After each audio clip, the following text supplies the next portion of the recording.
Yes, sir, please.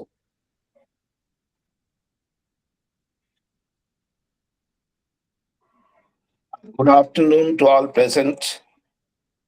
This is our second day of a 3-day online international seminar. All the internet is a stage, Shakespeare and digital humanities, exploring the bird in the algorithmic age. And this is the uh, second day session in plenary session in which we have with us our own our very favorite student, alumna, Smita Sahu, who will be delivering the plenary lecture. I heartily welcome Smita to you in this event. We know Smita through and through, but those who are not aware of her, for them, I have a brief bio note about Smita, which I would like to read out for your knowledge of what she is and what she is doing right now. So it is my extreme pleasure to introduce Smita Sahu, who is our own alumna, our own person, our own bacha, and she will remain bacha with us forever. She is a linguist and NLP specialist, now working as a freelance interpreter at Dulles. She works at the intersection of human expression and machine understanding, building NLP systems that don't just process text, but grasp the messy, layered reality of languages. She has contributed her research analysis in building systems like AI chatbot, voice systems, and emotions recognition systems. Now she is contributing towards making AI efficient in loose sourced languages. As you may find that our work is associated with AI and our seminar is also related to AI, we think that we will get a good insight on the topic that she has chosen to speak on. The topic of hers is When Galatea Speaks in Shakespeare, a fictional analysis on art and AI. The topic is metaphorical. It has relation to one drama that is Pygmalion by Bernard Shaw, and how she will correlate it and how it will give us wide light on the topic and how he interprets it. It will be a very interesting evening for us to hear us. Smita, we are all ears of you.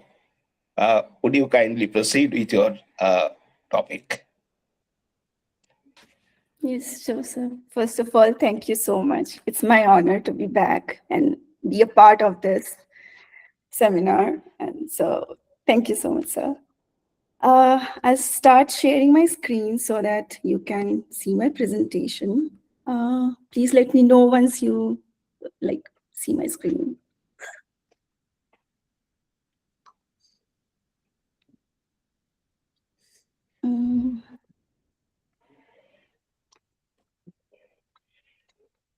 Okay. Yes, your PPT is visible.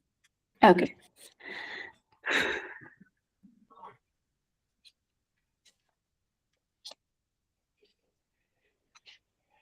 Okay. So yeah, as Sir said, I would be discussing about artificial intelligence, which is AI, and how art is involved in it. So yeah, and I chose this topic name because I have been reading a book recently.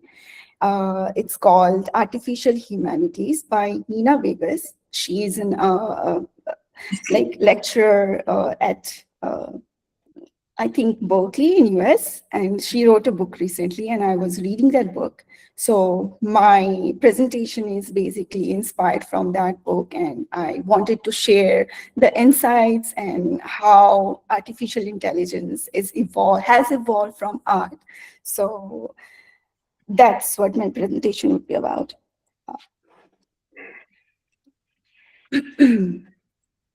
So these are some quotes from Shakespeare and also from Galatea, where the idea of the Pygmalion metaphorical idea has evolved. So these are some quotes, and I would go ahead because I'm not sure how much time we would need for this presentation. So yeah,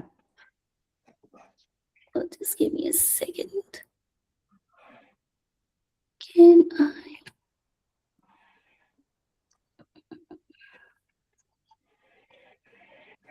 Okay, yeah. So the Galatea's origin came from like the Greek mythologies. So the idea of it has born from the Pygmalion myth, which first appeared in Ovid's Metamorphoses, which is the foundational text for the archetype of the created beloved, like where you can say that Pygmalion, a sculpture from Cyprus, rejects mortal woman because he doesn't relate to them, and then he starts carving an ideal female figure from ivory because he thinks that mortal beings are not made for him, so he needs to make someone who could like who he could relate to.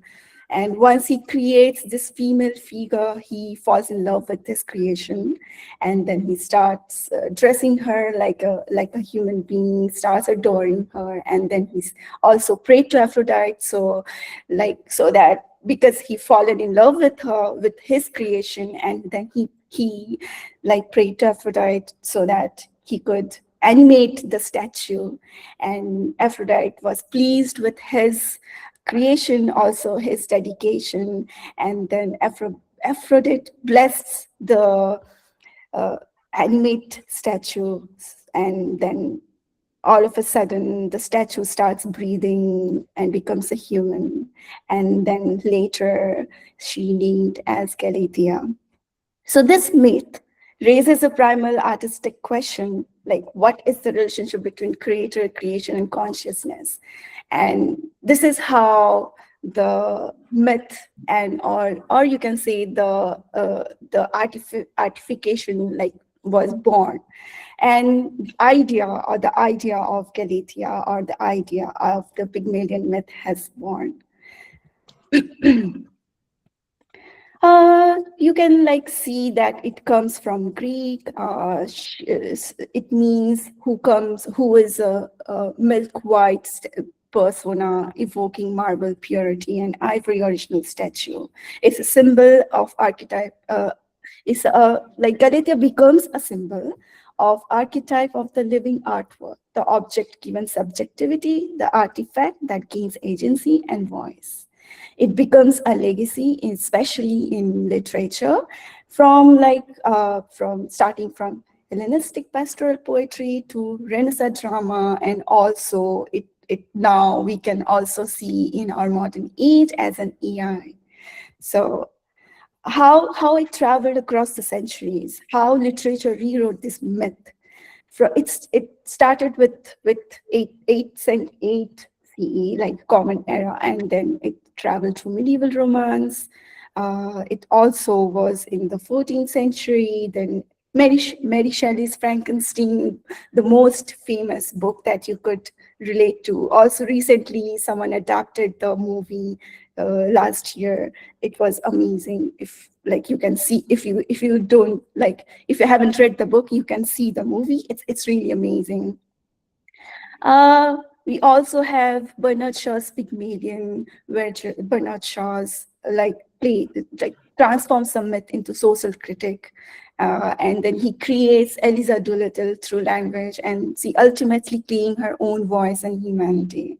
Then later in the 20th century, John Fawcett Collector has a different persona where like he creates a dark modern Pygmalion, a man who imprisons a woman he idolizes, and mistaking obsession for artistry. Galatea refuses to become what the sculpture imagines. And then we have other science fiction genres where like we have different, where like humans create robots and so on. So like to conclude this, that we have this myth evolved through literature, and it has come like from centuries. It has been a major part of our art form in literature. How did Shakespeare impersonified, or how did he like involved or taken this art form in his literature or in his writing? So Shakespeare has like I could find at least two major work from his where he has used this art form. One is The Winter's Tale, where the Hermione the queen becomes like the statue of hers becomes live after she after her death, like 15 years later she was alive again.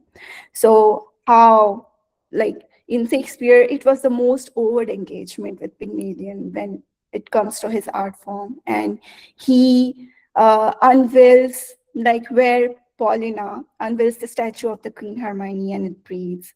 Like you can see, like one of the I have taken the excerpts from the book where it says, "It's time, descend, be stoned no more, approach, strike all that look upon with marvel. Come, I'll fill your grave up, stir, nay, come away. Bequeath to death your numbness, for him, dear life redeems you, you perceive, she stirs." In this excerpt, which is taken from the Act 5, Scene 3, where Paulina calls upon the statue of Queen Hermione and asked her to be alive, and then Hermione's statue starts breathing.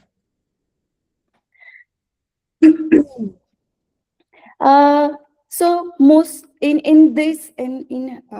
Shakespeare's in Winter's Tale, the key theme of this art form was restoring what time and sin destroyed. Another form, another like story that, or you can see the drama that Shakespeare has taken this myth, the Pygmalion myth, is The Taming of the Shrew, where Petruchio tries to transform Kate and like tame her in his own way, where like in Taming of the Shrew, like Shakespeare uses this myth to expose and examine the issue of artistic control in its public and private forms, where like Petruchio asserts control over Kate until she is carved and molded into shape. And like here, it depicts that in this artistic control in the form of love. Like here, the art form has been like the love is controlled and tamed. So like you can see from Act 3 in Scene 2, where Petruchio says that I will be master of what is mine own. She is my goods, my chattels, she is my house, my household stuff, my field, my barn, my horse, my ox, my ass, my anything. So when we try to like analyze this myth form in Shakespeare, in Winter's Tale, it says it would be the most direct reference from the myth, where Leonce views a statue of his wife, Hermione, crafted by Giulio Romano, which is who is the Italian architecture, like who creates like statues, and which is so lifelike it seems to breathe. So unlike the myth, this is a theatrical illusion where, like, in myth, it was the god who comes and brought the statue into the life. But in this case, it was actually Hermione, and the statue was brought to life by her own agency and Paulina's guidance, rather than the magical intervention, reversing the passive role of the statue in the myth, right? So, like, though it's like in Winter's Tale, I would say it was the most direct involvement of the myth, and in The Taming of the Shrew, it's more like Petruchio acts as Pygmalion figure and attempts to mold Catherine into a compliant, perfect wife, just as Pygmalion creates his ideal woman. Like Catherine is carved through behavioral conditioning, reflecting the Renaissance view of the artistic creating a more perfect form than nature. And it depicts the motives as like art as animating life, love as authorship, and like beings created claiming agency. So this is how Shakespeare like has reformed this myth and taken into his art form and like replicated and delivered in his own way. Now, like the next thing I would be discussing about is how our modern days have depicted Galatea into our lives in real time. So now you can, like, with all the art forms and all the history of how the Pygmalion myth has come into existence into our literature, it with this example or transformation, today at present we have our algorithm, because the idea has come, like we can say, we can theorize, or we can predict that the art form, the Pygmalion myth or Galatea, is an example, and how we have inculcated in our reality, in our present day. So how did Galatea becomes an algorithm? Like in today's time, you can say the AI is something where engineers and researchers have built it through language models, like training a lot of languages, like because of the development of internet, we have a lot of data, and through data we have like trained the AI system. So it also means that the creative form has also been trained, shaped, and taught. And the Pygmalion parallel is not merely metaphorical, it is structural, right? So like we have created our own Galatea in modern time. It also started with Alan Turing's 1950 imitation game, where he asked or tried to verify how a machine can pass as a human. This is also a Pygmalion's question posed scientifically. The statue so perfect, it is indistinguishable from life. Turing essentially modernized this myth. And another example is Joseph Wingsbom's 1966 Eliza, where he like named the chatbot after Shaw's Eliza Doolittle, and the lineage from Ovid to Shaw to AI is not accidental. Like it is the same dream and resculpted. So now the question is, what happens now that we have our own Galatea in our present time? What happens to the literature? What's the future of the literature? Because you can see our Galatea, or you can say that our AI writer can also write, and the system has trained so like has been trained so efficiently. Now it can also generate texts like poetry, fiction, drama. They don't simply imitate, they like recombine, surprise, and sometimes illuminate. It can it can brainstorm ideas, it can create, now it can also create. It's just not human beings, but now it's the AI who can create as well. They are speaking, they are not just marble, they are animated patterns, though they don't have feelings, but they can still create. So the question is, if the created being produces art, who is the author? The sculpture or the statue? And there are a few open questions in the field that will AI-generated literature be canonized alongside human writing? Will that be authorized? Like how would we, how that could be, how our literature would transform from henceforth? And what can Galatea's text have, like aesthetic intentionality? Does the Pygmalion myth warn us against AI, or it's celebrated? So these are few questions that we need to ask ourselves, and also be very like mindful that yes, we have created our own Galatea in today's time, and which can create on its own. It can create literature as well, but how it transforms from artificial way of forming art, and how human art form would transform from henceforth. As a conclusion, I would say that yes, the art has become a reality, from Ovid's to Shakespeare's stage to the neural weights of language model. The Pygmalion myth has never been merely a story about sculpture. It's a story about the human compulsion to make things that feel, to author beings that might one day author back, right? So like, yes, it's amazing to see that now it's not just humans who creates, but we have our own Galatea, our own AI assistant, who can not just like be helpful to humankind, like who can be immense helpful to the humankind. So it came from the Pygmalion myth, from the as a founding myth of artificial creativity. It came to with Shakespeare and other form of literature. It embedded the myth not as ornament but as epistemology. And how do we know life form as, like, how do we know the life form as art?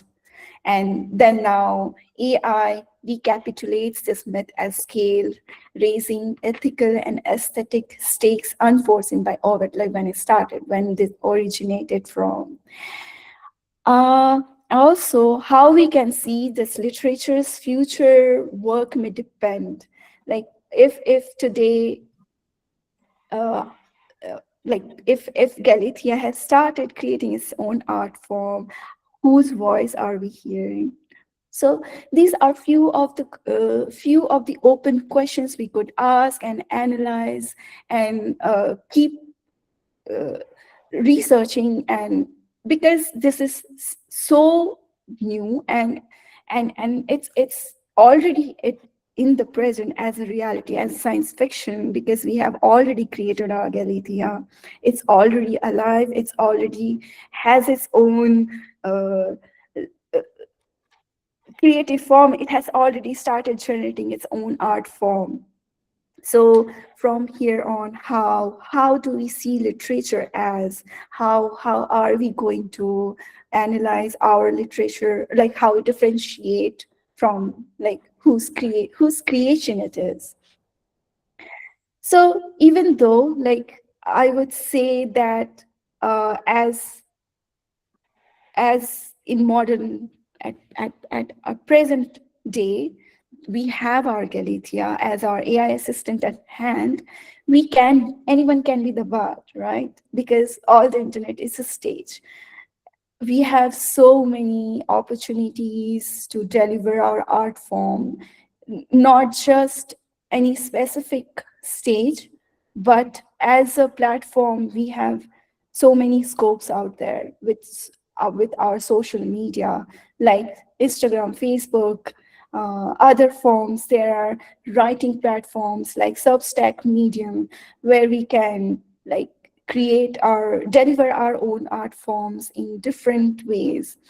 So with all of this development, not just in scientific way, but in literature form, we have more scope than we had 10 years back.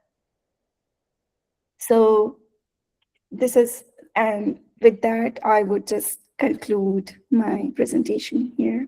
And I'll just say this sentence, like Galatea smiled, for she had always known she was more than the sculpture dreamed, which we can see today. Thank you.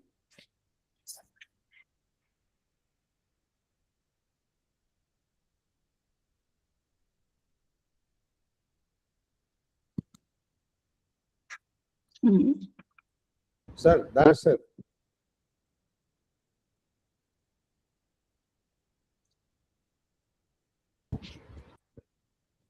That's it. Yes. I was mute anyway. Thank you, Smita, for such a wonderful deliberation that you have made. It is now for the audience, members of the audience, to ventilate their views or ask any questions if they so require. The forum is now yours.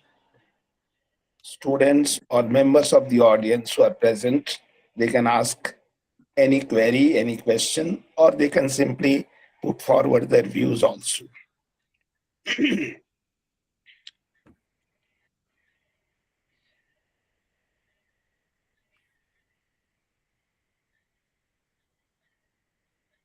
No question?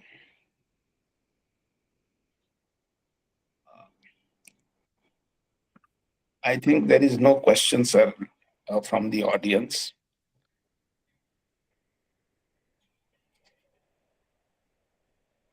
You are most free to ask any question.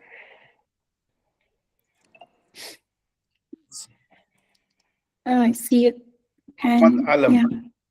Yeah. Hello, good afternoon. Yes. It was really very nice presentation. Congratulations. Thank Uh, you. yeah.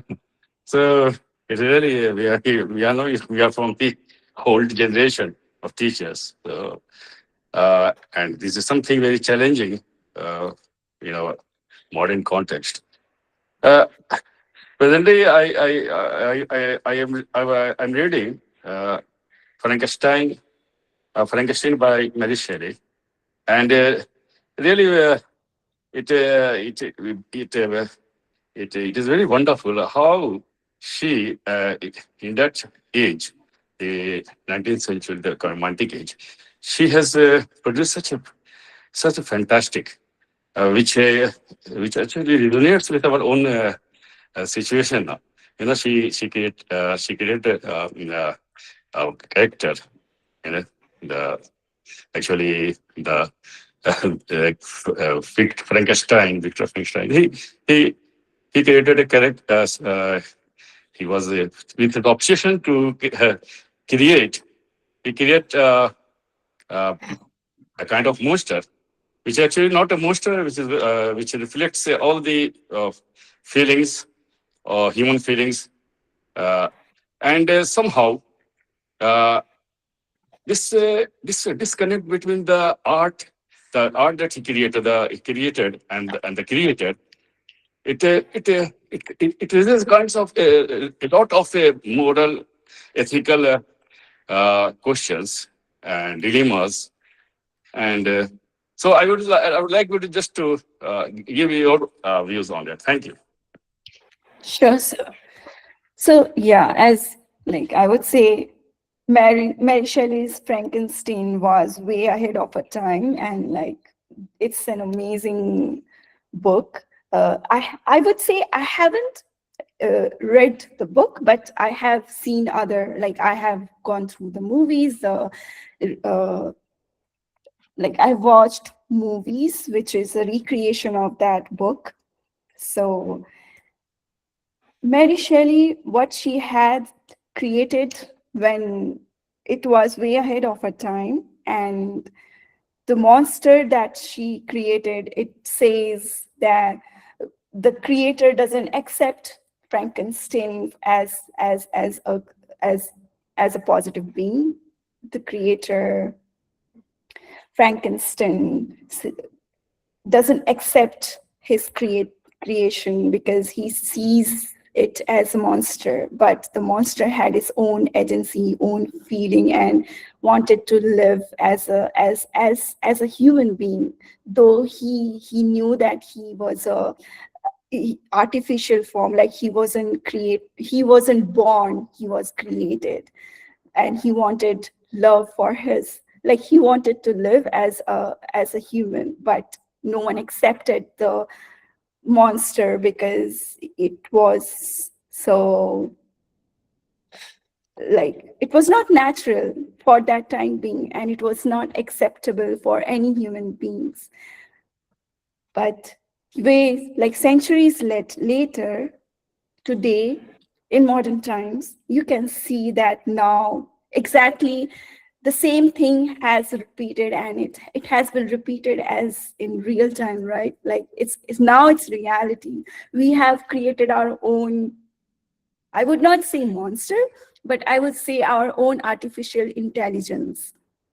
And now today we have accepted it as a creator, as a creation, because now we are using it for our own, as an assistant, like we are using it to help ourselves for our own different forms, like daily life, like you can see it, like everyone is using it for helping them to write, to understand, to gain information, and to like whatnot. Companies are using it to for their workforces. Teachers can use it to make their syllabus, their study practices, or questionnaires, or exam forms. Like students can use it to revise or to get a summary of what was taught to them, or a summary of a book, or a lecture. So in today's world, we don't see it as a monster, we see it as our assistant. So yeah, it has, like centuries later, I would say the art form has transformed, and we have accepted our creation, even though it's not natural, or it's not born into it, it was created. So that's my point of view. Yeah. Okay, fine. Thank you. Any other question, please? Be comfortable to ask.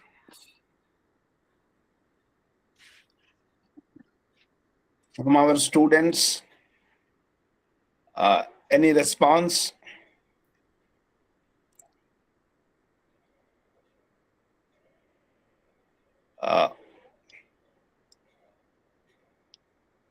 Okay, then we have seen how Smita has combined literature, and she has referred to Pygmalion, she has referred to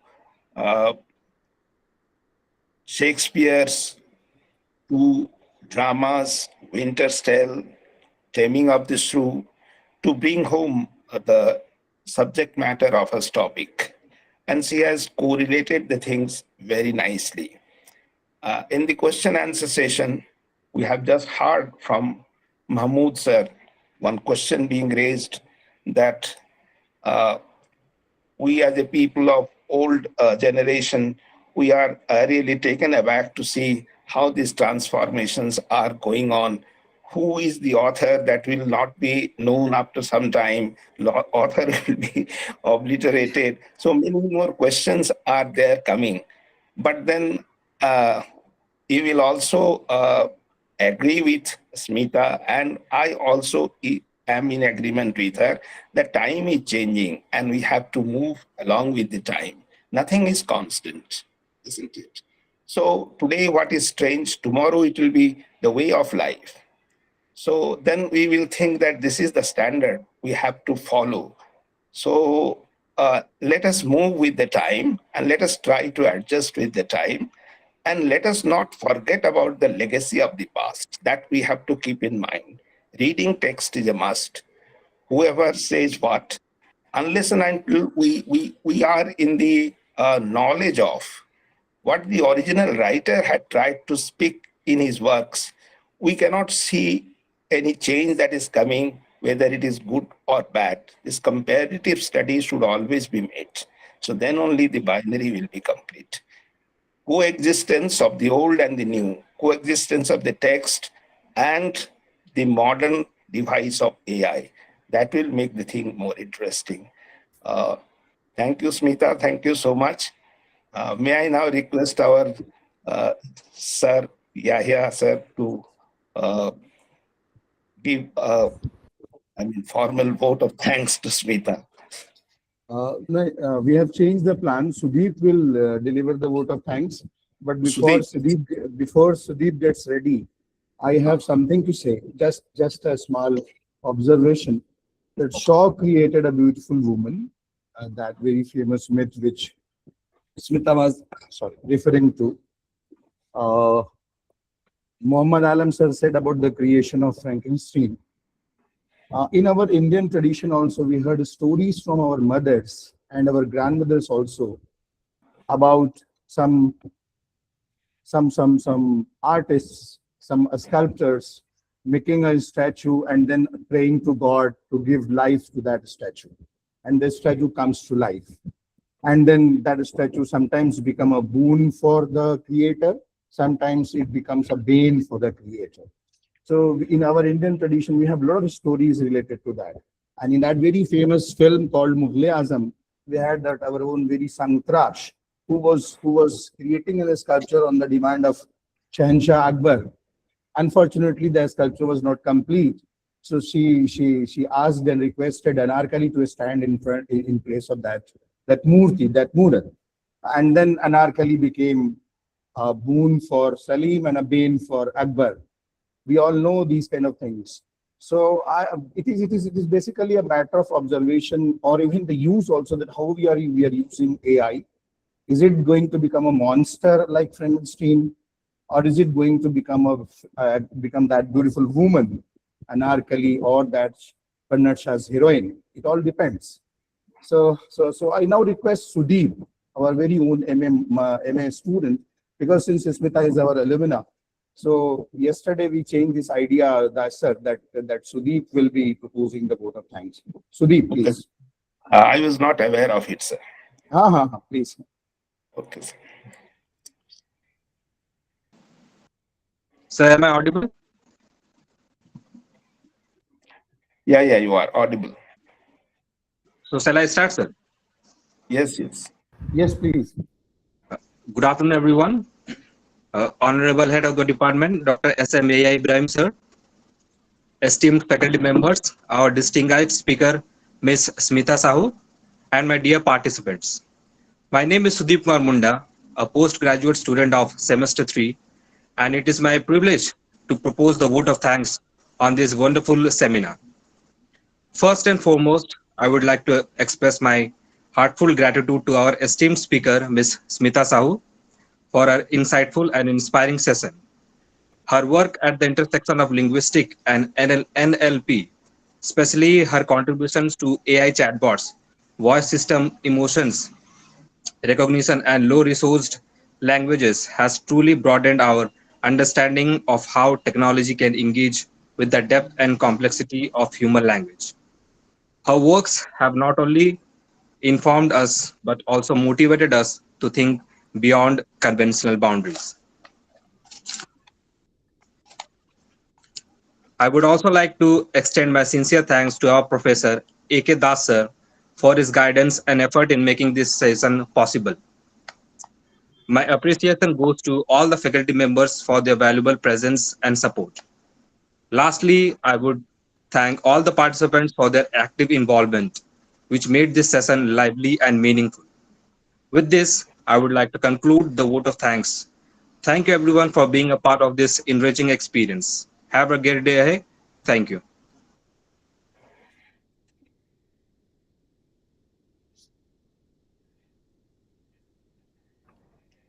Thank you so much. It was really, I